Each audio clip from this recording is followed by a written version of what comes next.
আপনি যদি ধনী হতে চান, অভাব অনটন দূর করতে চান, আপনার সমস্ত দুশ্চিন্তা টেনশন দূর করতে চান, তাহলে আপনি যে কাজটা করবেন, যে আমলটা করবেন, এটা হচ্ছে আপনি ইয়া মুইজ্জু, আল্লাহ পাকের এই নামটা, এই আমলটা আপনি এই নিয়মে করবেন। ভালো করে শুনেন আমি কি বলি। শুক্রবার দিন আমলটা শুরু করবেন। শুক্রবার দিন মাগরিবের নামাজের পর থেকে ৪১ দিন পর্যন্ত, মাগরিবের নামাজের পর থেকে ৪১ দিন পর্যন্ত আপনি ৪১ বার করে ৪১ বার করে ১৪০ দিন পর্যন্ত, আমি বলে গেছিলাম, ভুল হয়েছে।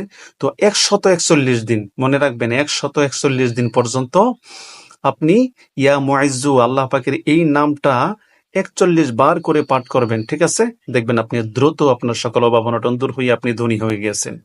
ভিডিওটি যেহেতু আমি নিঃস্বার্থভাবে আপনাদেরকে শিখিয়ে দিচ্ছি আমলগুলো, সেজন্য অবশ্যই আপনি নতুন দর্শক হয়ে থাকলে পেজটি ফলো করে ভিডিওটি শেয়ার করে দিবেন, যাতে সকল মুসলমান এই ভিডিও থেকে উপকৃত হয়। আপনিও সওয়াব পাবেন, আমিও সওয়াব পাবো।